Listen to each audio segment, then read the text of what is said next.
when people feel like they're having these sort of policies pushed on them by an elite with a particular agenda, that's when the resentment really builds. And that's when things get very toxic, actually. And, societies get more polarized.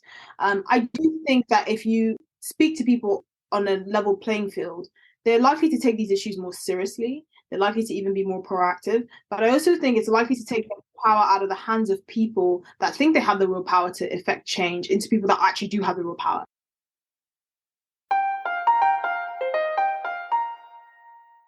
Welcome to the Case for Conservation podcast. I'm your host, Andre Mado.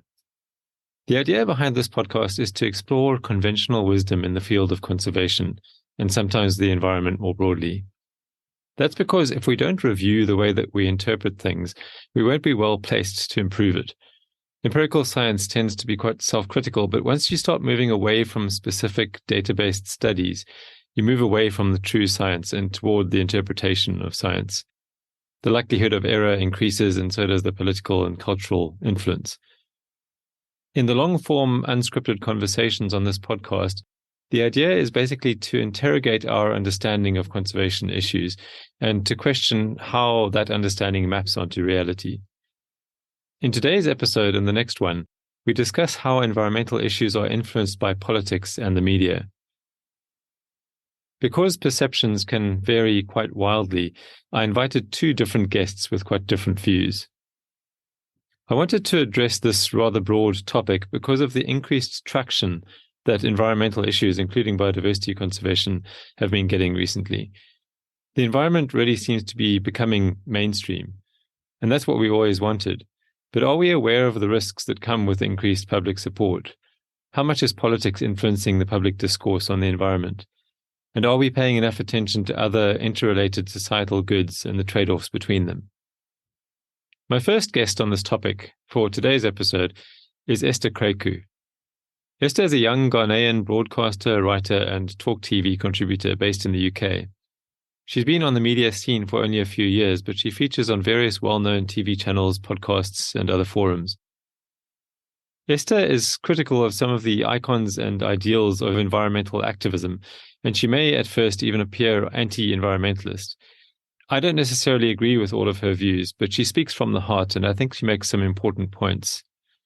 Taking note of such points can help us to improve the way that we navigate conservation and other environmental issues. I began by asking Esther how she came to hold the views that she holds.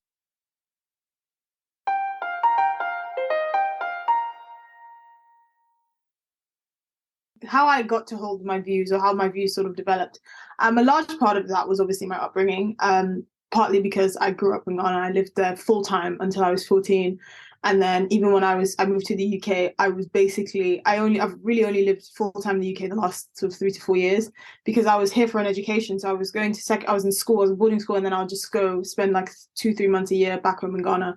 So I was really in the UK for an education. And it's kind of the same thing when I went to uni. I would study during term times and then go back home for Christmas and the summer months. So it was I really had kind of like that sort of double life in a sense. And the UK was my home, but it was a home for a very particular purpose. It was after I graduated from uni and decided to stay and start working that it really became like fully my home. Right. I grew up in a very sort of traditional 2-parent, conservative Christian Ghanaian family. And that's kind of the only thing that I knew growing up. And so I think I didn't actually realize, I wouldn't have said my views were quote unquote conservative because I hadn't been out in the world. Mm-hmm. I was a student and I just started working, and I thought, for some reason, I thought like kind of everyone, the things that I thought were sort of a common sense, no-brainer sort of thing, all of a sudden I found that they were very not common. A lot of things that I would think is a pretty common sense worldview had completely been turned on its head. Like I was completely shocked that I had to explain to people why kids do better in a 2-parent household where the parents are married and committed to each other, and their marriage is not one of convenience, or it's just a piece of paper, or till death do us part, or until like we're not happy. And I just thought that was so weird, because the conception of family and marriage as a social institution, it was very clear to me, but to other people, they felt the need to sort of deconstruct it in a way that would fit a more, I suppose, hedonistic and kind of loose lifestyle. And I get that you have that appeal because some of the stigmas that were associated with certain things like single motherhood and all of that, they just don't exist anymore, at least here in the West. when I go back home, it's just like, why would you do that to yourself and your child? So I think it's a huge part of it is my upbringing. I have a very close relationship with my parents. They played a very distinct role in my life, but I admire them because I aspire to be them, and I think that's kind of what shaped my views, because they kind of molded their life within a particular framework of a traditional setup, knowing that family is the single greatest wealth generation sort of provider in history and all of that, and it was natural for me to emulate that. How common are my views for someone of my background? I would say fairly common, but this is assuming that like not everyone kind of grows up in Ghana and then moves to the UK or whatever. I think a lot of people of West African descent in Britain that grew up here probably have more liberal views than I do, just because of the nature of society and the structure.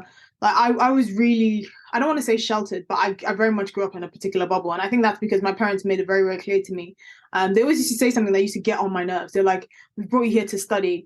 Learn what you can education-wise. Don't pick up the nefarious part of the culture. And I've never understood that. They always used to say, so right from the beginning, they were giving you that sort of warning. Oh, yeah.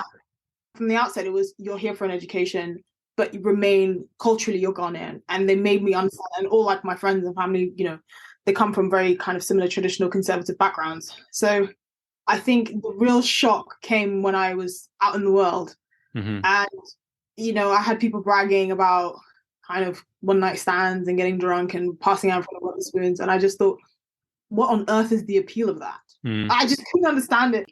And for me, because it was in my nature to try not to be judgmental, because I really did give a lot of leeway and say, oh, actually, they don't understand me because obviously they didn't grow up the way I did. So why should I be judgmental of them? So for a long time, I actually shied away from even making any sort of normative statements about culture and society. All right. So, yeah, the next question I wanted to ask was kind of to get onto environmental issues, but kind of, staying with your background. I was just curious, which environmental issues are important for the average Ghanaian, whether it's in the UK or in Ghana, but I'm thinking especially back home, Yeah, I would say environmental degradation. Just because I think the effects are more acute for communities where sort of the infrastructure is not necessarily particularly developed.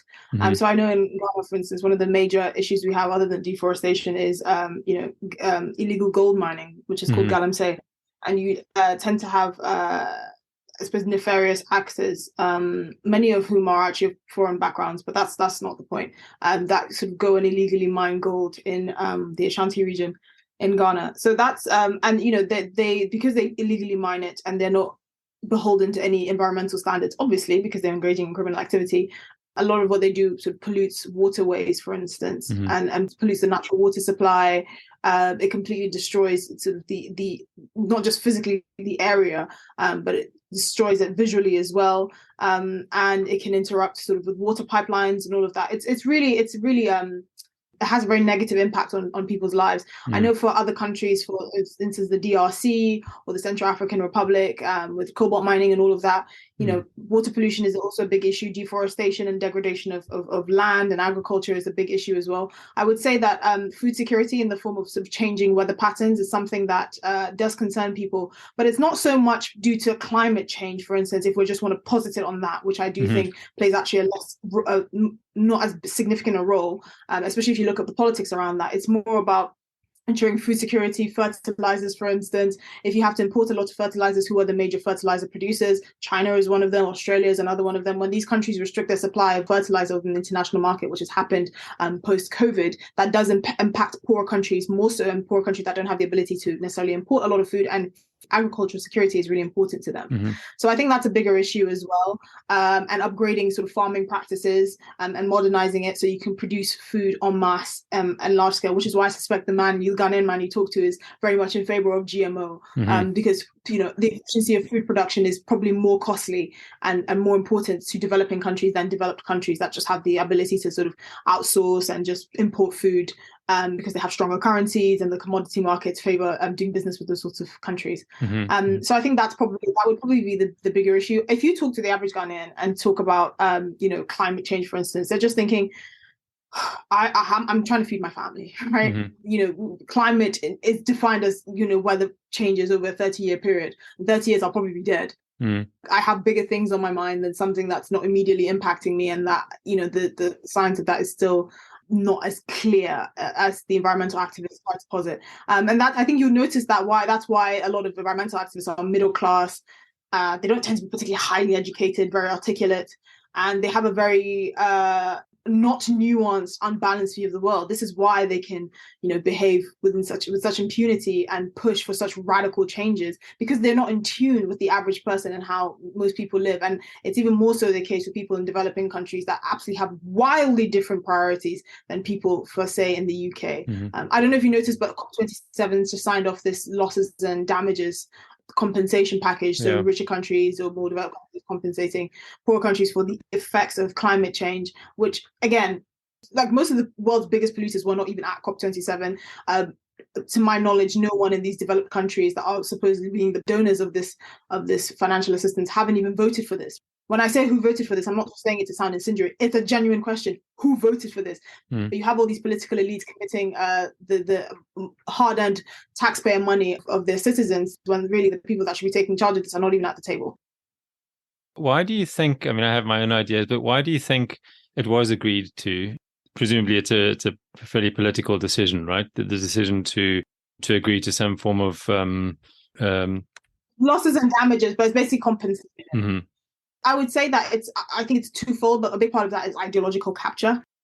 You see there's a huge chasm between efficiency and actual practicality and sort of ideology. So they're saying this, and there's so many factors to things to factor in. Like, what about the compensation for the fact that, okay, if you're saying that the Industrial Revolution and technological progress has led to negative impacts on the climate, for instance, okay, is that offset by the fact that millions and hundreds of millions of people have been lifted out of poverty? The standard of living for the overwhelming majority of the world has been improved. Medical interventions have gotten much better. So, are you going to offset that by the lives that technological advancements have saved? Obviously not, because we're not talking about practicality, right? We're talking about ideological capture and virtue signaling. And so you can say that the world over. A lot of illnesses would have been far more nefarious and have had a far greater negative impact without medical intervention, for instance, that is fueled by technological change, that is fueled by greater efficiency in transport and economic development and all of that. But we don't have those conversations, right? Is that offset by the progress we've made and the lives that we've saved? No, it's just, you've done this and therefore you must compensate Trinidad and Tobago for half an inch more of rising sea levels or something to that effect. It's also, one thing I haven't really heard it spoken about yet, but it strikes me as another form of aid, right, to developing countries. And I don't know if you're familiar with Dambisa Moyo's work at all. She's a Zambian economist who's based in the US now, I think. But she's got a book called Dead Aid, which is kind of it's a critique of aid from developed to developing countries, and she reckons that aid is kind of at the center of a lot of the problems in especially Africa. And that it's kind of, I suppose her main thesis is that it's stimulating a trend of reliance, on this this aid coming in. And at the same time, of course, that aid gets channeled mostly through governments, and that encourages corruption and just, this kind of a vicious cycle. Do you think that's going to end up being the same with this new fund? Oh, I don't have a doubt about that. But I also think her critique is in criticism of tide aid. So there are two types of aids, right? Tide aid is what mainly developed countries like to do. You have the likes of Hillary Clinton saying, we'll give you this money and you must use it to build roads and bridges. So it comes with conditions, right? And then you have non-tide aid, which comes from the likes of China mainly, which is we will just give you this money, do what you want. We just want access, for instance, to your ports, to certain resources. In Angola, for instance, certain oil refineries, all that sort of thing. So either way, how it's looked at is one thing, but what happens to it on a practical level is exactly the same thing. So you have, obviously, there's a bit more maneuvering with tide aid. So they have to show that they built a football pitch, for instance. But a lot of the money is funneled to the political elite. And with kind of untide aid that comes from the likes of China, they don't even bother with the pretense, right? They just funnel the money to the elite, and that's just the end of that. And I suspect this is probably what's going to happen with this losses and damages compensation scenario, because we really don't know, what are the stipulations that do you have to spend it on specific programs that are tackling the effects of climate change? We don't even know what that is, right? Have we even heard of that? Like, what exactly is that? What is the specific sort of program to tackle the effects of climate change? Is it building more hydroelectric dams? Is it building more sea defenses? Is it investing more in wind and solar energy, which we have to subsidize a lot even here in the UK because the technology is just not mature enough and it's very inefficient and it's very costly. Are you going to put that burden on developing countries? Clearly, that's just not going to work. So it's the vagueness around these that leads people to guess that this is not going to be effective and it's just going to be funneled up to the elite, which is most likely what is going to happen. Yeah, I must say I was quite surprised to, although I haven't been following the COP that closely, but I was kind of surprised to see that go through because I've been reading about so much critique of it leading up to the COP that I've obviously misread the political pulse there. Yeah. Sorry, this is just a side note. When they mentioned the sort of losses and damages compensation package, the first person to jump up and commit £5 million of money that is not hers is Nicola Sturgeon. And I just think you have to have actually no respect for your electorate to just do that. Like, just put your hand up and commit £5 million. So just to clarify, so she's the Scottish First Minister of Scotland, yeah. Okay. And she committed £5 million out of Scotland's budget, for instance, to this losses and damages. No vote, no nothing. It came out, and 24 hours later, you have this lady committing that kind of money. And I just think your capital cities have a huge drug problem, and your healthcare services are underfunded, and your infrastructure needs a lot of updating. Like, Scotland has a lot of societal issues. Do you not think that £5 million could have been used to, I don't know, housing your homeless population in Glasgow? Right? But it's the fact that their minds don't even go there. And they don't even think people are going to level those sorts of criticisms at them. And that just shows the detachment between our political elite and the average person. I know people that have been homeless for 10 years plus that are just thinking, why aren't we putting this towards our own citizens and people in this country struggling? Why do you think everyone just has it so well that you can just commit our money to these sorts of initiatives? And these are people that are like lifelong left-wingers, for instance. It's not just me saying this. So I think that's the bigger issue. It's just the fact, like, Emmanuel Macron was like, oh, we need one global order and we need one set of rules. That, yeah. And nobody ever asked, led by who? Because that's at the end of the day the crux of the conversation. You can posture and you can say all the sort of nice political talking points that you want, but the reality is, on a practical level, we need to ask, who is leading this? Do we get to vote on it? What if they're dissenting countries? Do you just destabilize their political system and kick out people that you don't like? This has happened in the past, in the 80s and 90s and 70s. Regime change forced by larger Western powers, right? So these are the things that really do worry me, and it's just bubbling under the surface. But in the UK, this is getting a bit specific, but in the UK, if the Tories are kind of supporting an initiative like this and Labour looks like it's gathering strength, right, then who can people vote for if they are against this kind of thing? Because Labour is not likely to do any less, right, in that same direction. Well, I think we've moved into kind of like mid-1930s, 1940s US political system, in the sense that there's a frustration amongst the electorate that there's no real difference between the two major parties. And that's what you're seeing now. Okay. One of the things, and I suppose you can say it's a smart move on Rishi Sunak's part, but one of the things is that he's done is he's effectively backed Labour into a corner.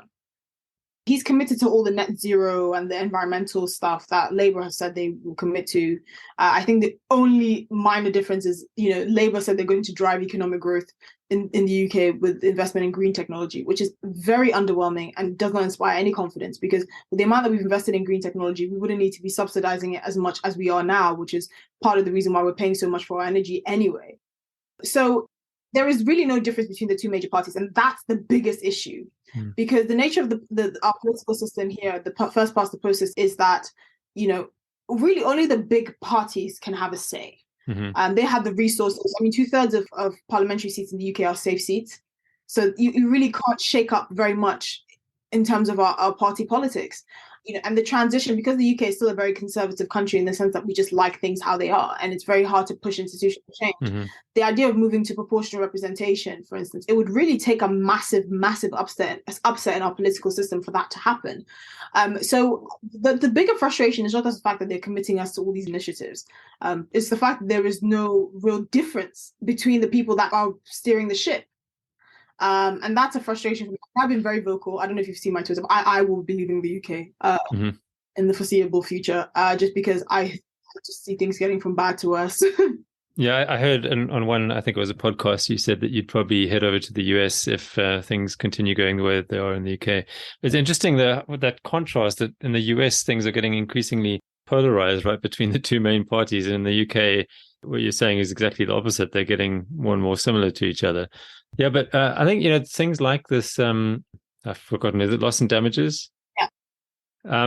I think what I find remarkable is that the amount of momentum behind this kind of thing these days. And I mentioned when we spoke previously that for most of my career, I was kind of part of what seemed like really like a flailing attempt to get the world to take environmental issues seriously at all.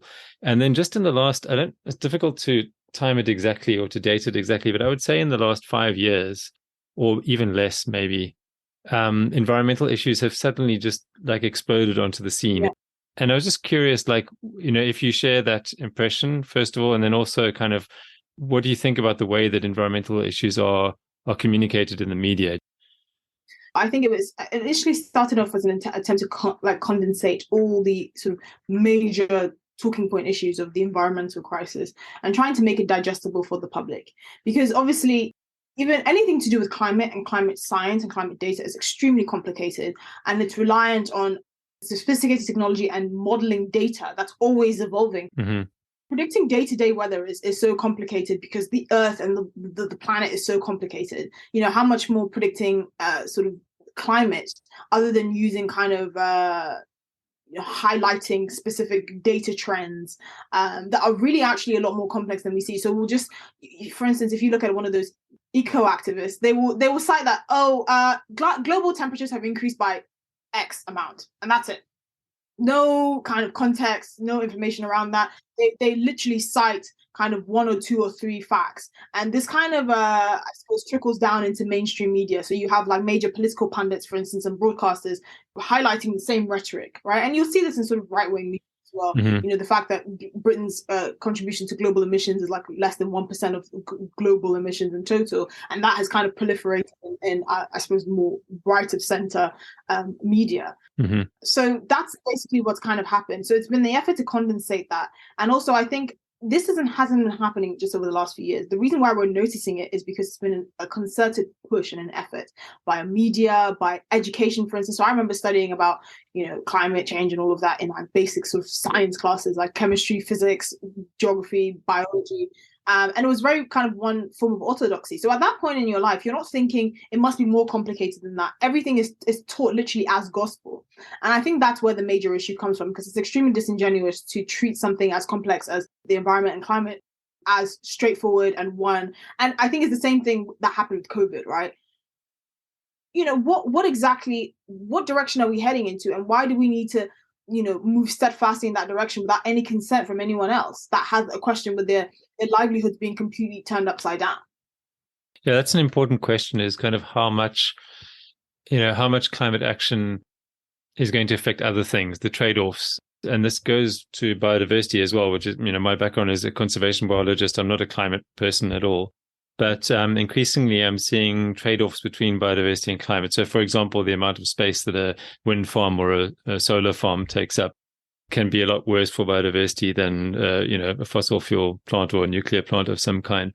But there does seem to be an unwillingness to see the bigger picture and to treat climate change as and I do consider it a problem, but there's an unwillingness to consider it as a problem among other problems and interconnected with other problems, and which can affect other problems. As a problem. Right. In terms of perspective, how big of a problem should we treat this in with relation to everything else? I mean, look at this. I mean, a perfect example is the electric cars debate, right? Electric cars mainly run off lithium batteries. Now, the actual production and manufacturing of lithium batteries has a lot of negative consequences, which is why you see a lot of international maritime disputes, for instance, between various Latin American countries, and companies based mainly in China, who are the major producers of these lithium batteries, because you have these Latin American countries saying you're polluting our water supply.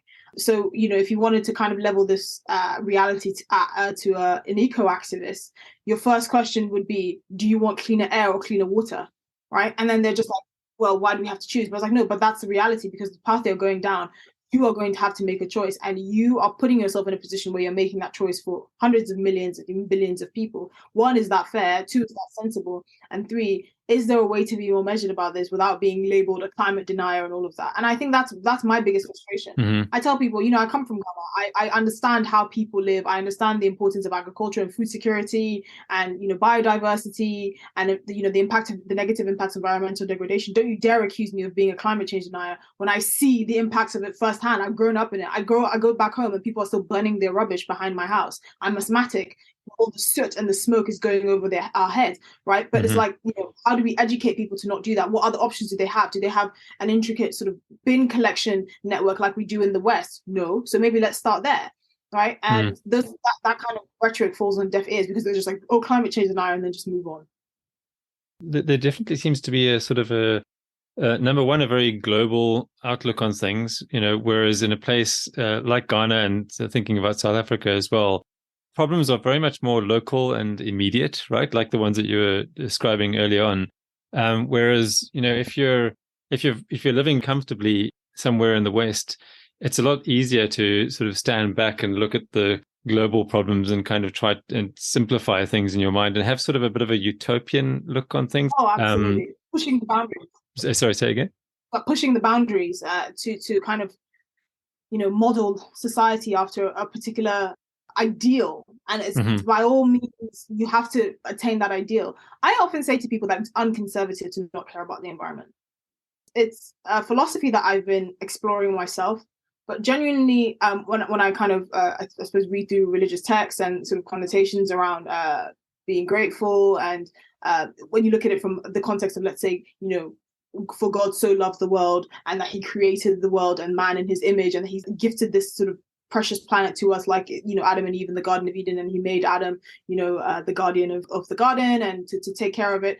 And we're effectively stewards of God's handiwork. If you just look at it from a religious context, it's unconservative to not want to take care of what you've been given, just like it's unconservative to be ungrateful and to be wasteful and to covet what your neighbor has and to have a greedy eye and all of that. I mean, just if you're looking at it from a religious philosophical context. So I would often say that, as an actual conservative, at least from the perspective of a religious conservative, you do want to conserve your environment. You do care about biodiversity, but you do care about sort of making life easier for people and more efficient and all of that. But you also want to conserve and feel like you've actually taken proper ownership of this gift that you've been given from God, from a creationist perspective, right?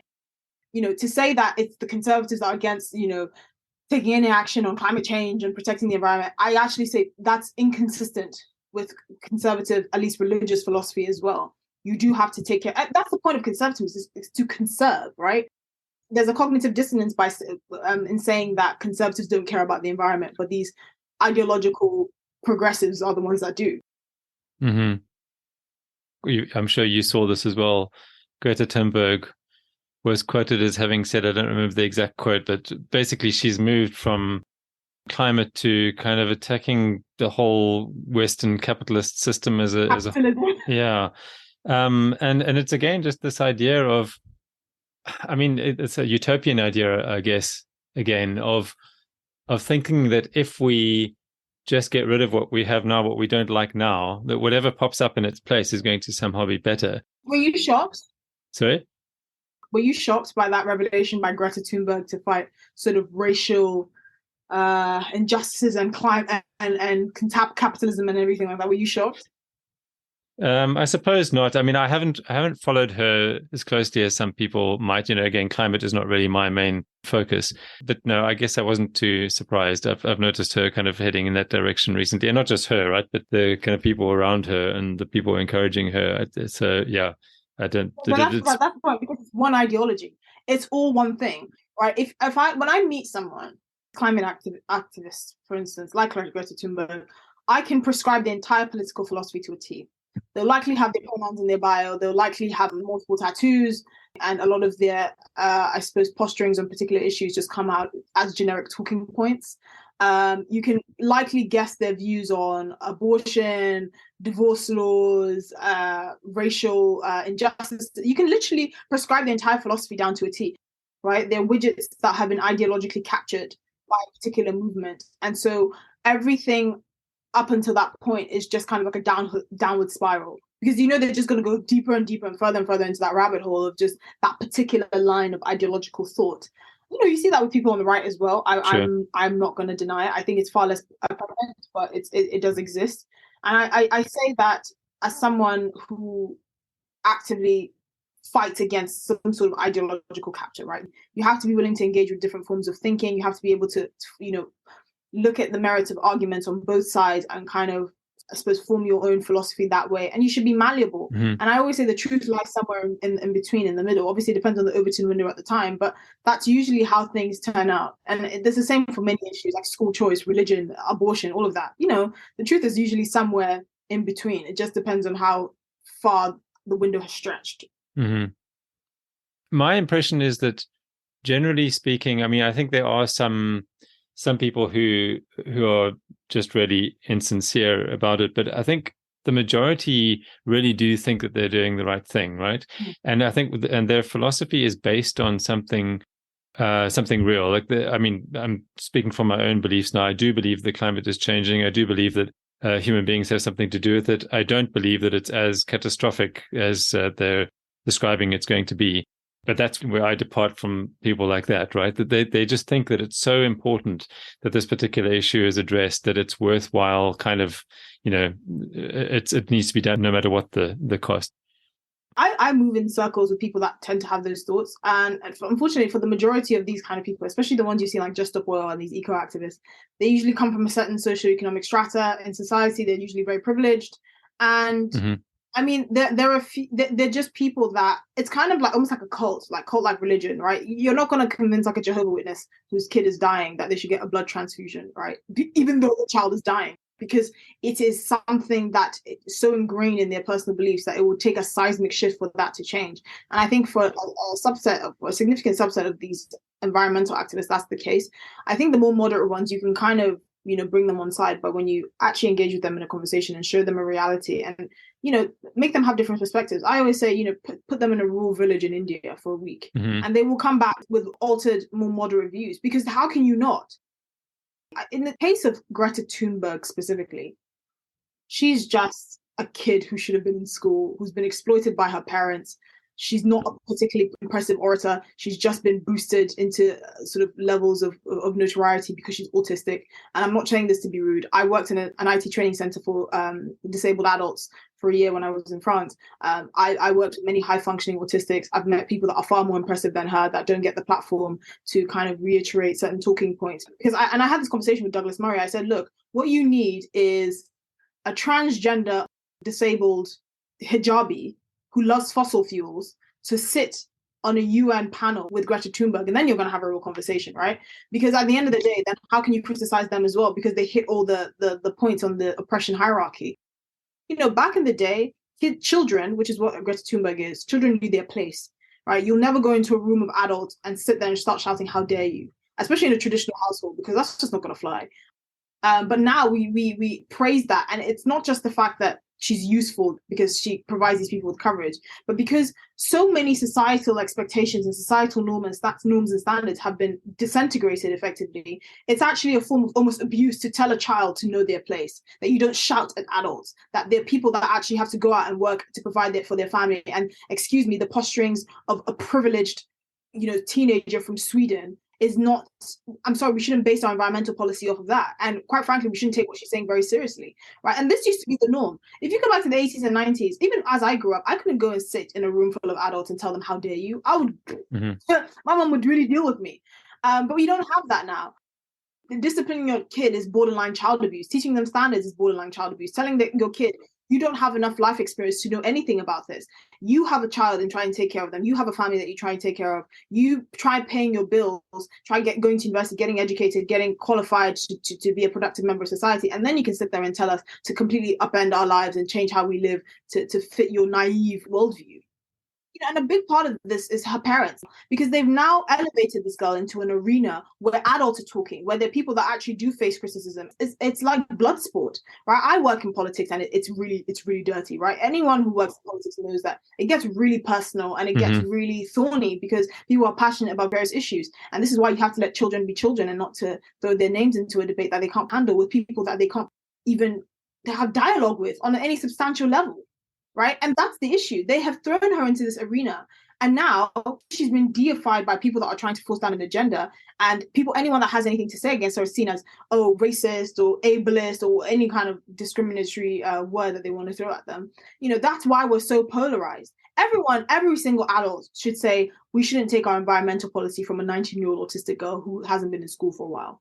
Every single person should say that. I don't care if you think the world is going to end tomorrow. It is a common sense position to say, we don't ask teenagers their opinion on how to run the police or the NHS or the economy. Why this particular issue?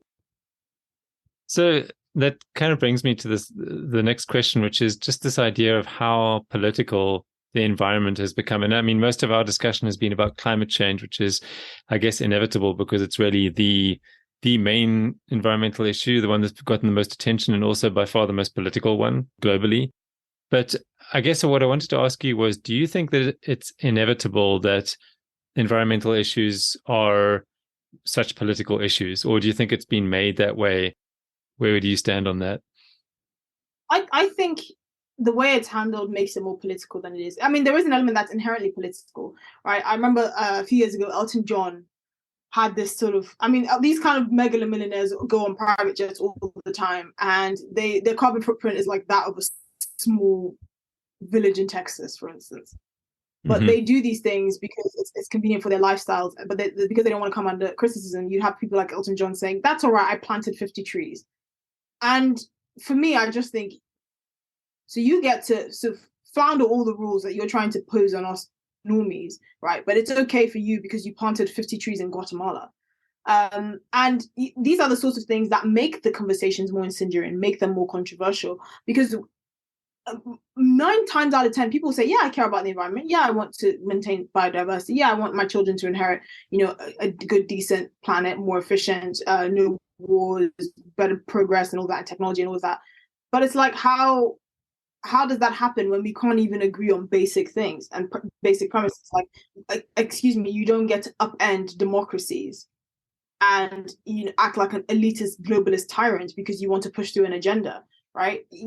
How is that controversial? I mean, I don't see how we bridge that gap between I care about the environment and we should have a fruitful conversation about what's the best way to tackle certain environmental issues, like empowering the private sector, for instance, to actually develop the technology to tackle some of the issues we're facing, instead of saying, to tackle climate change, you need to give the government more of your money in taxes. This government that's even struggling to carry out its basic functions like policing and international diplomacy, let's give them more authority because they're doing such a great job anyway. You know what I mean?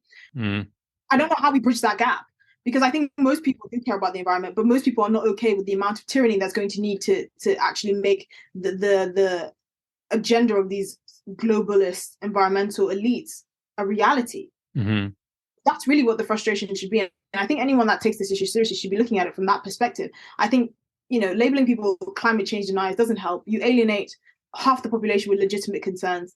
I mean, I've had people just wanting to ask, to what extent is this an emergency? What is the accuracy of all this modeling data?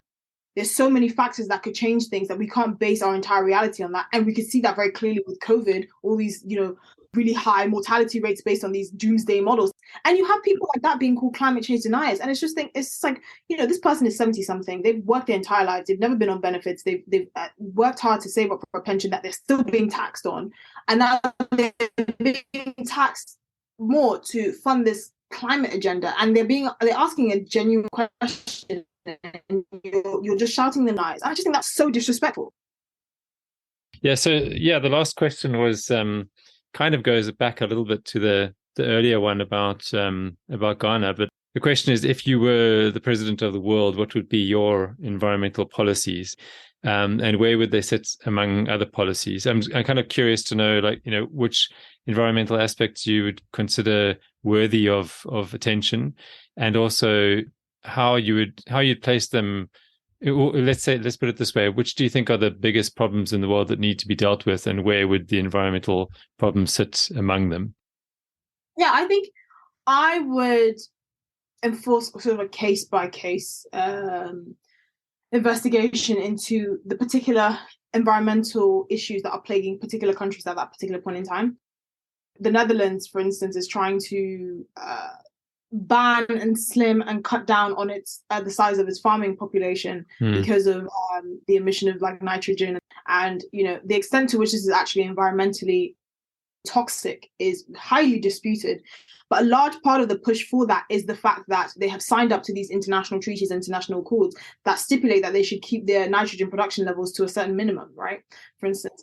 And I would say that that's not going to happen, right? Because at the end of the day, the assumption is you didn't hold a referendum to even sign up to this international treaty that commits you to those standards, right, of output and all of that. So I would say it's everything is a case by case basis, and it must be done with a democratic decision, and people must know the costs and benefits, because when people feel like they're having these sort of policies pushed on them by an elite with a particular agenda, that's when the resentment really builds, and that's when things get very toxic, actually, and societies get more polarized.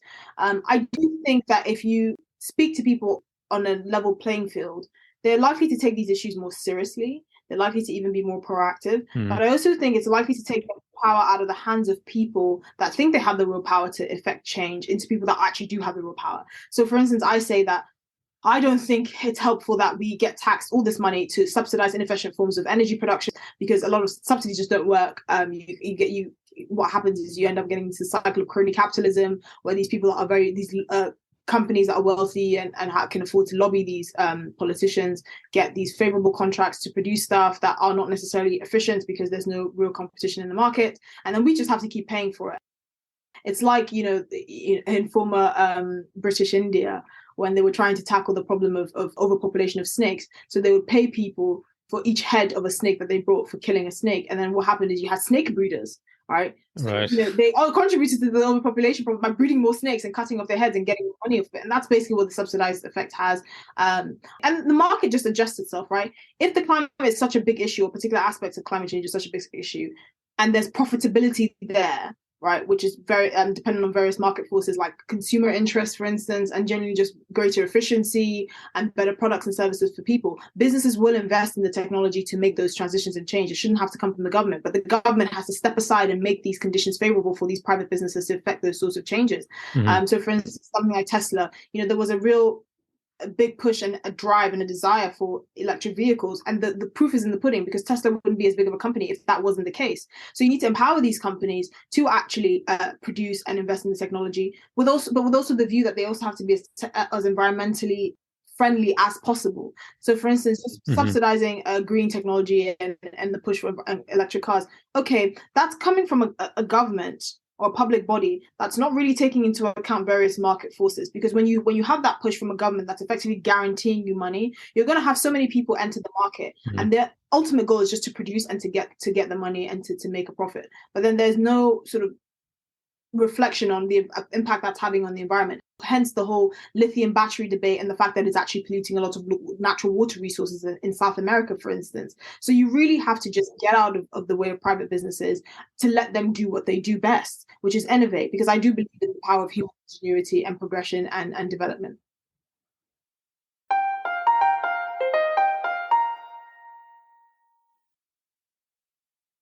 For the next episode, I'm joined by Omnia El Amrani, a young Egyptian medical doctor and self-described climate activist, who is also the youth envoy to the president of COP27, the big UN climate conference hosted by Egypt in late 2022.